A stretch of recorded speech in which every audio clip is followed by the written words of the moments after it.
Well, hello again and welcome to another episode of Wrestling Beyond the Pulpit with the Good News Gang. My name is Pastor Matt West and I serve at Marble Memorial UMC in Milan. And I'm joined today by Pastor Curtis Clark from Marysville UMC, Pastor Matt Osborne from Ishpeming Wesley UMC, and last but not least, Pastor Jackie Ranieri from Clare UMC. And we are the Good News Gang. Pastor Kim Metzer is on vacation this week, so she'll be back with us next week, unless she decides to stay on vacation. But we hope she enjoys her time off. But we are here today to wrestle with another topic, and we are so glad that you joined us, and we appreciate each and every one of you who continue to support this ministry that we've been providing throughout the pandemic and beyond and beyond. Anywho, let's get into this week's topic. We are wrestling with being in the timing fits and the fact that this upcoming weekend is a holiday weekend. So the question is, how do we handle holidays in the church? Am I phrasing that right, Pastor Curtis? Yeah, I think it's how do we, especially from a worship point of view, how do we handle these secular holidays? In worship, during worship. All right. So the holiday weekend coming up is Memorial Day, but there are a number of secular holidays that we as a country observe. But how do we handle that in the church? You know, there are those that certainly feel we should acknowledge every holiday, and then there are those that, yes, based on the Christian calendar, seem to fit, and others that maybe not so much. So, Pastor Matt, what's a holiday that sticks out in your mind that seems to be a little troublesome about worshiping around? Well, one that's interesting is usually when we have like Memorial Day or Veterans Day and things like that. And I guess I definitely don't want to say troublesome because, that conversation's a good one, but I knew what you meant. But it comes up because it turns into, some churches I've served have had a tradition of there's a 10-minute processional of having them come in. We sing, 2 or 3 hymns that are patriotic in nature. And then, we have them stand up front and sometimes we introduce or we have them say where they served. And you're just like, 10 minutes is a lot of time for something like that, So that's one of the things that I'm challenged with is that, do we change our songs? Do we change order of worship and those kind of things for some of those holidays? And before we get going too far, it's no problem with that, but I think that's a secular thing. It's nowhere in scripture. It doesn't highlight anything about worship. I think it's easy to say, if you'd like to stand for a moment and if you want to applaud, you applaud.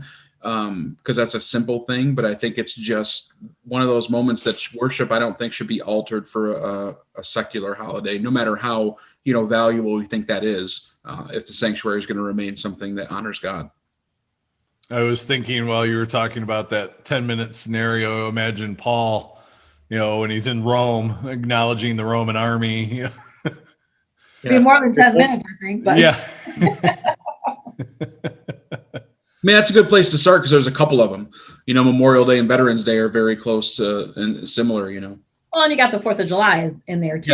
Yeah. Like, but wait a minute, that's about us. And I mean, I don't know. I struggle just like you guys do, but and a lot of it is the context of the areas that we're in, and small communities, and they're very, it's church and the flag. I mean, and that's their strong point on that. And, and I think, there's ways for the community to come together to honor the flag. And I think there's ways the church can come together to honor the flag. I don't think I think something out of respect. Do I think the whole worship service needs to be out of it? No. Do I think 10 minutes of it? No. But I think it can be mentioned. There could be a reflection of some sort, whether it's a quick video and like you said, stand up, applaud, but there's a time and place for that. Even to have a separate service, maybe in the afternoon for all those, let's have a potluck for all those who served and they, oh, what a great opportunity to get out in the neighborhood, but just that, there is a time and place for that. Is it a Sunday worship? I don't think so.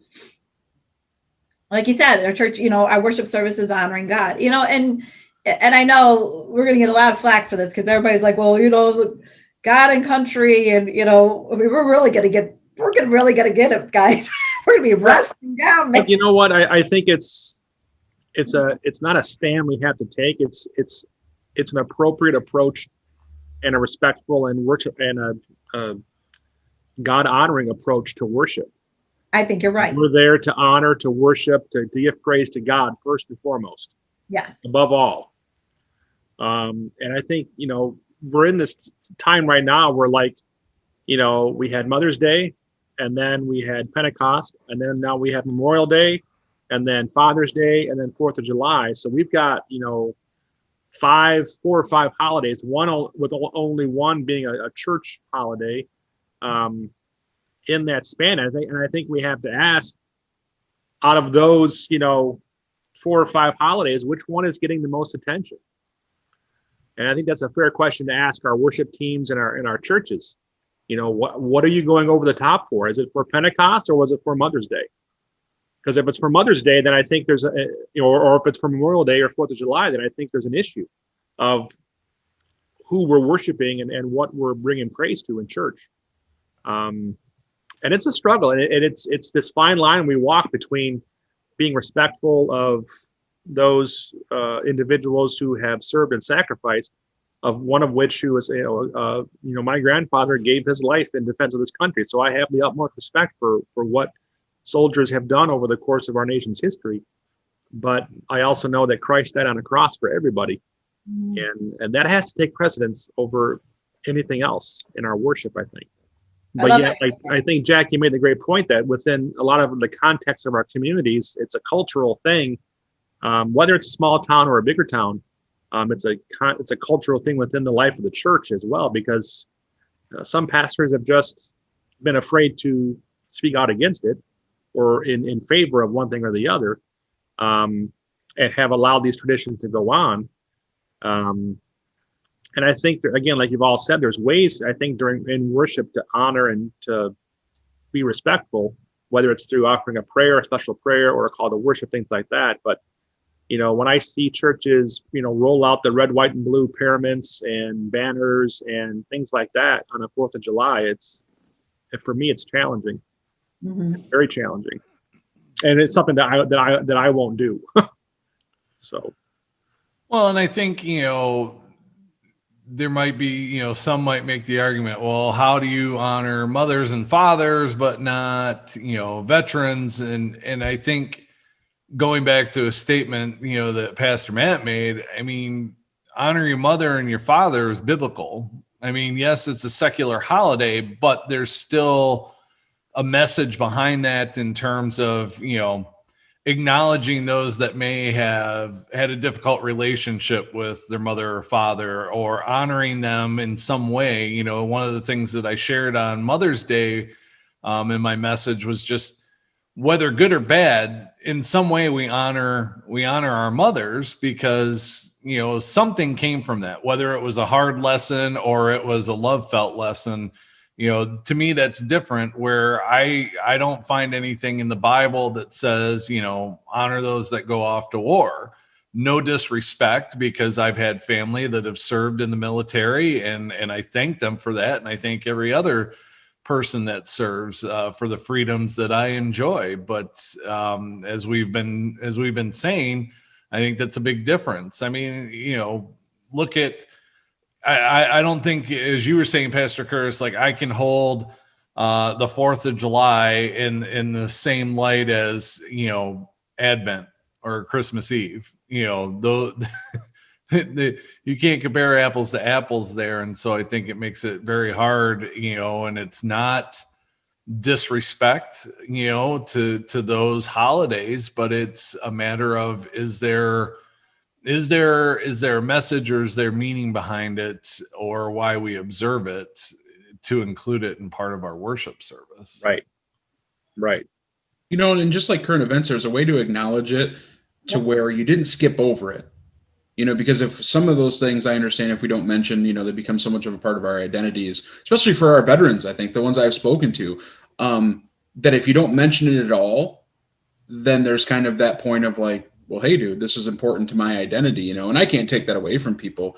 But I'm thinking, for instance, like 4th of July usually gets a mention of, hey, some people we normally see this week, we don't. We some have new faces because people are traveling to do the cookouts and celebration. So see, like I'm talking about it, but I'm not lifting it up for this thing, you know, to just say, so I hope when you're coming and going, you know, you drive responsibly and do some other things, and just hope that you have another lasting memory, because, you know, every year it gets harder and harder to get people together. So enjoy, and, you know, make sure you eat a responsible amount of taco salad. You laugh a little bit. So, I mean, it's still like you're talking about it, but it doesn't become that moment where worship stops, Right. you know? And so I think that's an acknowledgement where you didn't skip over it, because then there's just a void. But we are talking about it because Memorial Day is coming up. But I mean, then it turns into everything else. Where do you draw the line? Now, I don't want to make you laugh, because some of you might, but what about Halloween or Thanksgiving or Valentine's Day or St. Patrick's Day? I mean, all these days. What about Super Bowl Sunday? Come on now. Right. And I'm just saying, but all these things are on the calendar, you know, that we have so many crazy things that depend on what calendar you buy. You got National Secretary. Secretary's Day, you know, you got National Ice Cream Eating Day. I mean, that's where I'm thinking I want to do a, right. You know what I'm saying? Just to nope, this is what's going on, and that kind of thing. I mean, I think that especially because our social media, that's a great spot on social media, our Facebook page, our website, to just say, you know, hey, for those of you who are enjoying Father's Day, you know, I hope you have a good time. And for those of you that are struggling, I hope the day passes by quickly for you, you know, or something like that. That's an easy one on social media to go, but that's an extension of the church, right? Because their church still hopes that you have a great holiday weekend. Thank you, veterans, you know, but it's not part of worship that stands still. Right. And I think especially and there's always seems to be some confusion around, especially the, you know, Memorial Day, Veterans Day, Armistice Day, things like that, what their true meaning is. You know, Memorial Day is a day that we honor those who gave their life in line of this country. Veterans Day is when we honor all of those who served.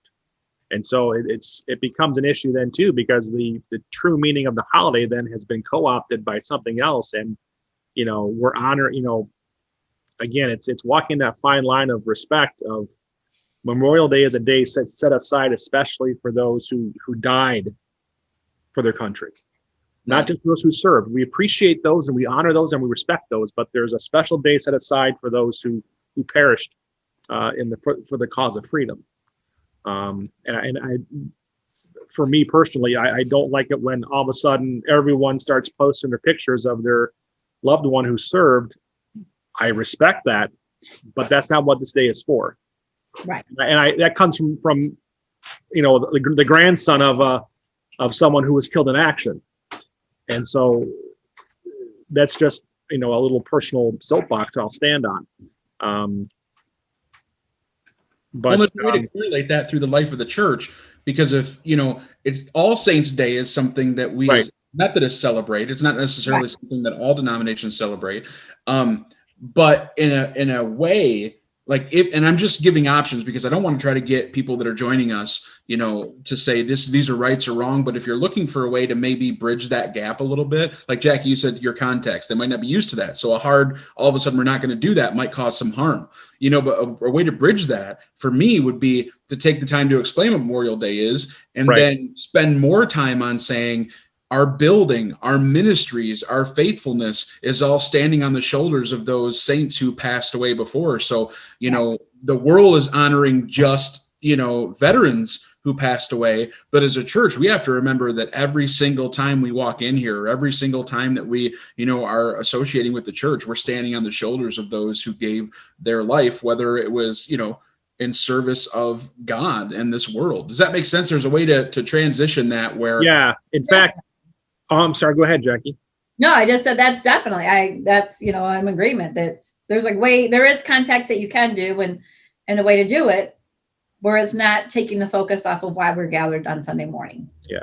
You know, my home church in the time that we were there, and I think they still do it to this day, is they use Memorial Day weekend, that Sunday, as their All Saints Day. That's when they lift up the names of the people who have passed over the last year. And after worship, we would process out to our memorial garden and read the names, and the bell would be rung and the whole thing. So, I like that.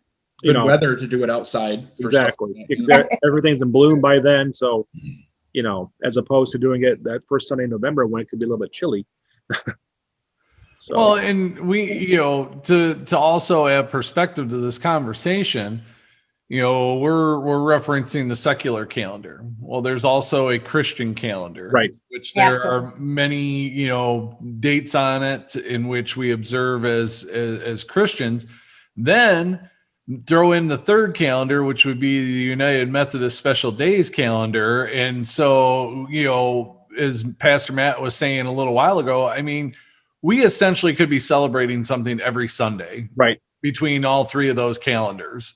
Not to mention all the other special days and months that have come about over the years. I mean, where we could certainly get absorbed by all of these events and dates that when, where do we draw the line in terms of, letting secular society, overtake what we do, or we just, stick to the gospel and just be like, yeah, it's another day, but we're going to focus on the message of Christ today and not, not acknowledge that. I mean, that's a lot for us as pastors. I mean, you think about three different calendars.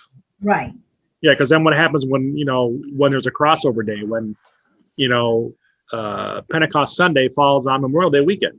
Right. Or I know a couple of years ago, Mother's Day and Ascension Day, which, in my previous charge, we recognized Ascension Day, and that was on the same day. And I preached on Ascension Day. I didn't preach on Mother's Day, because that's the more important day in the life of the church is to preach about and remember the day that Christ ascended to heaven. So there's always those conflicts, and of course, you're never going to make everybody happy, and that's just part of the deal. Right. But I think we have to be true, and we have to honor. Again, it comes down to just worship is the time we put God above everything else. Well, no, I guess, is this a conversation to have with our congregations? You talked about explaining the difference between something like Memorial Day and Veterans Day. Do we have this conversation about what we celebrate and honor versus what we don't? Because, like you said, not everybody's going to be happy, but at the same time, like, why as we as pastors have to justify what we choose to honor and not honor, and people take it personally, because it's not in our job description to make sure that we celebrate everything that comes across our calendar. Right. Well, they're not happy because it's, again, that cultural thing, because they've always done it this way. Everybody, we've always, Memorial Weekend, we always put up the little buntings, and we always put out the, the flags, and we always put out the little things, and we make a big deal of it, and we do all our patriotic songs, and we talk about it, our messages wrapped around it. And that's because it's always the way we always have done it. So coming in something new, that's where the pressure, people question, well, why didn't you do it this way? Are you, more or less not sacrilegious, but are you unpatriotic? Exactly. I mean, that's just, and that's where you lose the focus, you lose the purpose of what Sunday morning is all about when you focus it all on these secular holidays. I don't think there's anything wrong with doing a short video clip of that and lifting it up in prayer, but I don't think it should take precedence over the whole worship service. Right. I remember my sacrament and worship professor down at United. She made the comment that if at any point when you make a change in your worship and your order of worship and what you're doing, she says, do it because of a theological reason. Don't just do it because the other church is doing it or the cool church is doing it or whatever. Make that reason and explain it to your church. Exactly. Why did we go from having cut pieces of bread that we handed out to tearing the pieces of bread in communion? Mm-hmm. Tell them why. Why did you change it from this is the body of Christ broken for you, to this is the body of Christ given to you. Explain that theological reason why you've made that choice or that change.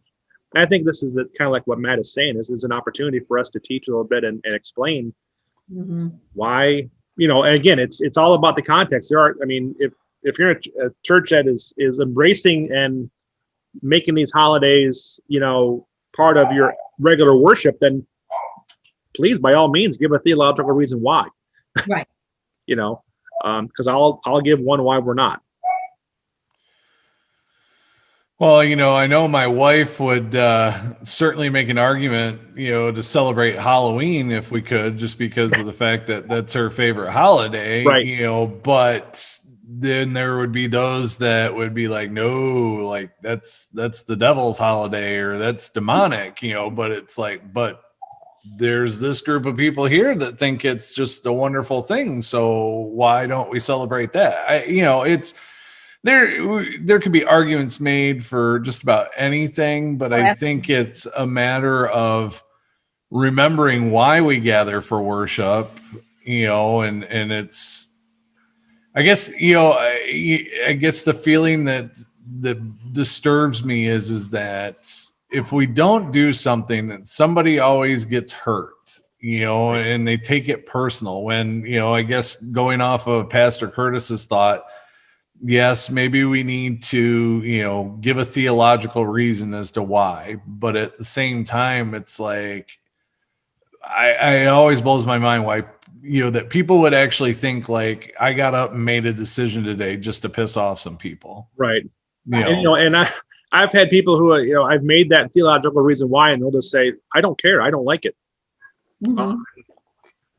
Sorry, I'm not here to be liked. And I'm always one of those moments where, I have my own thoughts, and I've shared them here a little bit, where I'm leaning about, just kind of washing away all of them so you don't have to make an exception. But like, for instance, if you did have one of those Halloween things, I'll tell you that at my church, I was always frustrated as a kid, and I'm frustrated now that I have a child, that, you put a decent amount of money into these Halloween costumes. You only get to wear them once. They don't even really let them wear them at school anymore. So part of me is like, well, we didn't do it during service, but during Sunday school and like fellowship time, they put them on, and we had, instead of donuts and stuff, we had like little, hand, easy treats there. And some people brought stuff to give out. So as a church, we just had the little parade. So it was part of our fellowship time. It wasn't part of our worship time, but kids still got to wear it. Parents were excited, because it was another time they get to wear this, costume. But then I preached on our identities. You feel like you're wearing a mask. It was one of those things where it's like, you didn't talk about Halloween, but you just said there are a lot of people that are going to be wearing masks this week. Our kids are going to be wearing some things. Do we sometimes wear a mask, or do we sometimes wish we could crawl into a different, costume to wear? And so it's like, if that was something, maybe every few years you work something around that, to not necessarily celebrate Halloween, but just to acknowledge that's happening and maybe get some people having a conversation. There's bridges there where it still doesn't feel like you're bowing to the calendar versus just making something relevant that week. So, Pastor Jackie, let me ask you this off of Pastor Matt's comment there. Is it acceptable to offer something outside of Sunday morning worship, or do we, like most people would like, have to jam everything in the hour that they're there? Oh, I agree. As I even said earlier, what a great opportunity even for our community to make it even a mission. I served a church where we did the trunk or treat. We did our time of worship where it was worship. And then we did potluck, and then the kids went and played games and got their costumes on. And then we did the trunk or treat kind of thing. So, we made a day of celebration on it, but we also took a time for the kids who came out of the community to do a devotion time, and of course, it's usually that cleaning out the pumpkin and kind of like we're cleaning out our souls kind of thing, you know what I'm talking about. But we use that time also. It was focused around I'm sorry, but it was just that, we use that time to even, the focus here is God, we're here, but we took a time to have fun with it. It was, our harvest time, trunk or treats. It was time to do something, But I mean, who's not to say we'd like to offer a breakfast to all our veterans in the area, or all those, we love to, come and pray over you, come eat a potluck dinner or whatever it is. And there's so many opportunities that we could utilize these holidays to get people that would not normally step through our doors. Right. Just to offer a prayer, even just to come together, just to thank them for their service. I mean, absolutely. We did a thing when I was in Armada. It was the 15th anniversary of 9/11, which is now a holiday. It's Patriots Day. Yep. And we invited the police department and the fire department to come and worship with us. And we blessed the fire. We prayed for them, their families. They brought their rigs and their engines, and we blessed their equipment. And so, yeah, I think there is a way for the church to kind of embrace that and use it as an opportunity for outreach or for mission. We've done the trunk or treat thing as well. And so I think it's being creative in those ways that's still being respectful and honoring God's word, Absolutely. but yet still recognizing, again, this is not to diminish the cultural importance of these days. It's not at all. It's to make sure that we're staying true and authentic to our calling and to Scripture. But I think there's a way to find that balance without offending one or the other, hopefully. Well, one takeaway I've got from today is Pastor Jackie loves her potlucks because she's mentioned them a few times. So I think we're all hungry for a little potluck right now. I know. I haven't had breakfast yet. I'm starving. I didn't get my cereal yet, man. Time for potluck. Here we go. This chocolate cake, this girl's happy. one of the holidays that when we're talking about Mother and Father's Day, I think that there's if I just had to guess, I'd say there's at least a third of people that have a hard time celebrating that day. Yeah. That it's a struggle, right? For one reason or another. And so I think to myself, but especially in the United Methodist Church, Mother's Day is like, we have DNA all over the creation and installation of Mother's Day. And I think that's something to be super stoked about. So in the midst of worship, again, when I was saying, like, Matt, this would be one of those almost a liturgical year. Maybe once every 3 years, you have a message based on a caregiver, or something like that, So it's not every year it turns into this, we look forward to it. It's just every now and again you touch on it, because I think celebrating and turning that more into a mission of this is what happens, what can happen when United Methodists stand together and get behind something. It went from nothing to a national holiday that went all the way up to the president's office. That was on the backs of the Methodist Church, right. And even though Father's Day doesn't get the credit of being directly, credited to United Methodist Church, but guess what? If there's no Mother's Day, there would have been no fight for a Father's Day. So it's like, I think that's super cool to mention, but I also think you could make a video midweek, to state those facts. You could also have a video presentation that doesn't necessarily always go to worship, or maybe at the beginning, or something like that. But I just remember those days when you'd struggle to find like a pen set or a little flower or some trinket that is so cheap it's getting broken anyway. We wrestled around for all these things, and you're like, a dude doesn't need another pen. They're free at the bank, and they're probably better because we buy them in that big bulk bag because they're not trying to spend money. If you're giving out a Craftsman set of power drills, okay, well, maybe the dudes will be happy, but not for the pen or the bookmark. But your budget, man. We made a big to do about it. So I hear what you're saying, that the church can honor these things outside of worship time, and we probably should. Well, and it could be a whole other conversation or debate or what in terms of Mother's Day and Father's Day. And I acknowledge the fact that I know that it's difficult for some people to celebrate those days. But for me, I try to approach it from the standpoint of getting away from the hallmark definition of mother and father and looking at it in a broader sense. And the fact that, I've had a lot of female and male role models in my life that weren't my blood mother and father that acted in that manner. I've got a very, very close friend of mine that, he kind of served in that fatherly role for me especially, since my dad's passed. It's nice having that person to talk to like you would your father, that, my father's no longer around, or my dad and I didn't really have that kind of relationship when he was alive. So, I think with some holidays too, it's a matter of like how we define those particular people or that day in terms of maybe how we honor them. But I certainly like the creative aspect of finding ways outside of worship, because I don't want to have to feel as if it's like another thing I have to try and cram into the hour that you're expecting me to fill you with everything else before you walk out the door. Right. I do. I think it's a great opportunity for the church to be welcoming to those that will not come to the church. But what a great way to honor. And, as you said, there's so many, when it does come to Mother's Day, Father's Day, even Grandparents' Day, there's other people in our lives that have filled those roles. I mean, look how many grandparents are raising their kids right now. And it's just, and to say, so it's hard. It's just a hard thing, but, to recognize. And I know like our UMW, they're wonderful about putting on Mother's Day teas and things like that. But it's just, again, it's not during the worship service, but it's a time that they want to celebrate it, they can celebrate it. But I think it's,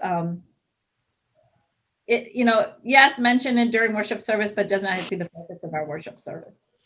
Well, I think, the thought that just went through my mind as you were talking, Pastor Jackie, was, the reverse of what we've been talking about. It's not that we don't want to honor, and it's not that we don't want to observe these days, but I guess I'm thinking of those churches where it's like they pound it, like today is so important because we remember America, and we're going to just, the fireworks and the red, white, and blue come out, and it's like, if you don't honor this day, then, you're going to, I don't know. I don't want to say that, but, Or when they warp scripture around that.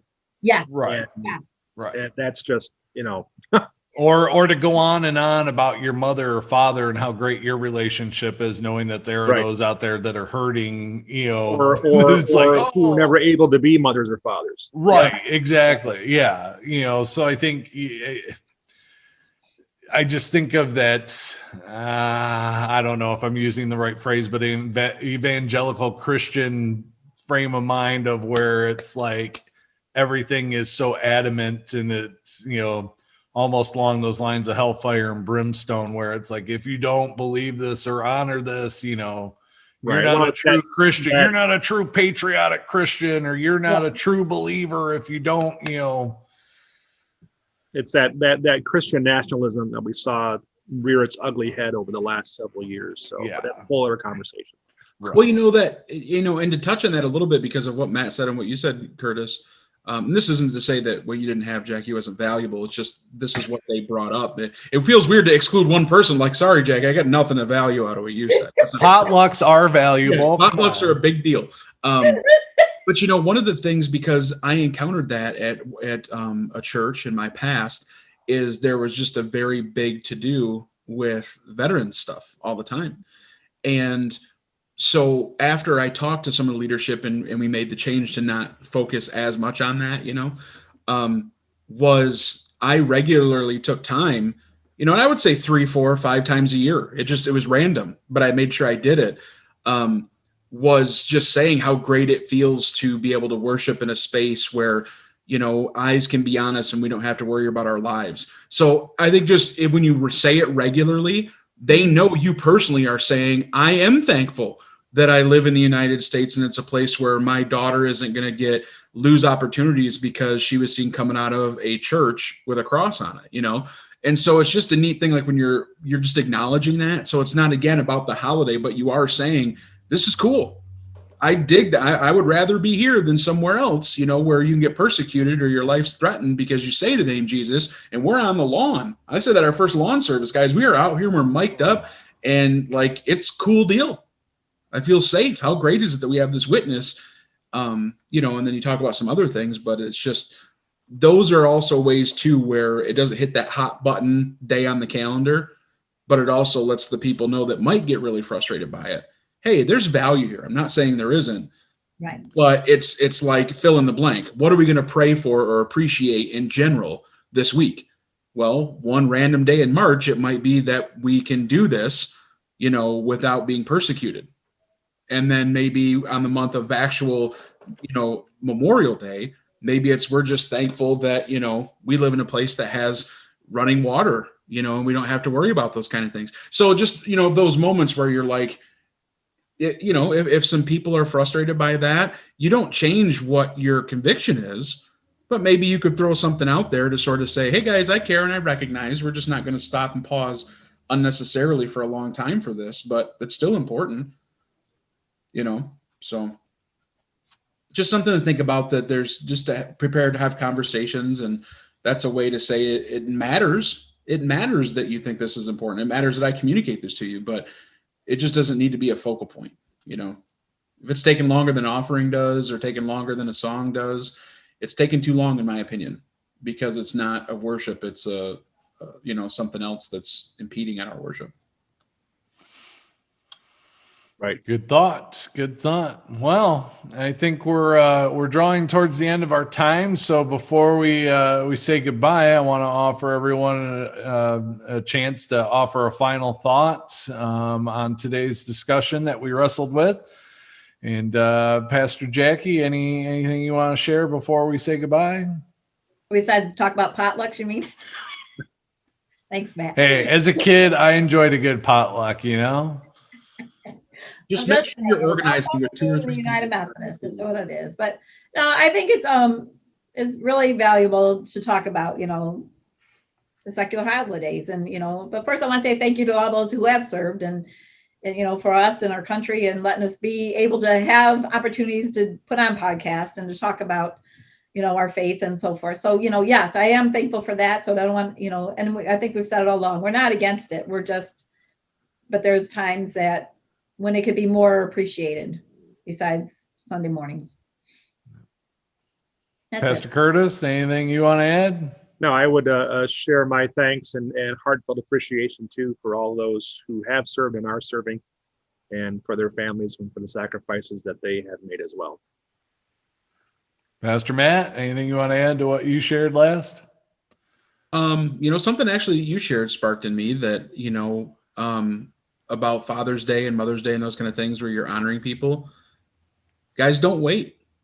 If you're watching this, that's an invitation, like on Mother's Day and Father's Day, to tell people, your coaches, your mentors, don't wait till those days. If you're watching this now and that resonated with you, there's somebody in your life that mentored you, and meant something to you, tell them now. Give them a call, text them, do whatever, take them out to lunch, because finally, as an adult, you can pay, get them a nice lunch. But, that's something different that we didn't say, but we're not guaranteed tomorrow. We all know that. Don't wait till the next holiday where it seems appropriate. Take the time now and share that. Just a thought. Well, thank you. From the onset, you mentioned something about the hymns that you sing on some of these special days, Pastor Matt, and throughout this episode, the old Battle Hymn of the Republic's been in the back of my mind playing. But yes, I think we want everyone to know, like, we appreciate and enjoy holidays just as much as the rest of you, and we like to observe them as well. But I think it's a matter of remembering what it is that we come to worship for, and what is at the heart of worship when we gather, and that it is the gospel that is our focus. And then when we have time to honor those other things, we will certainly do so. And hopefully maybe you might have some creative ways in which you could expand upon what we've discussed today.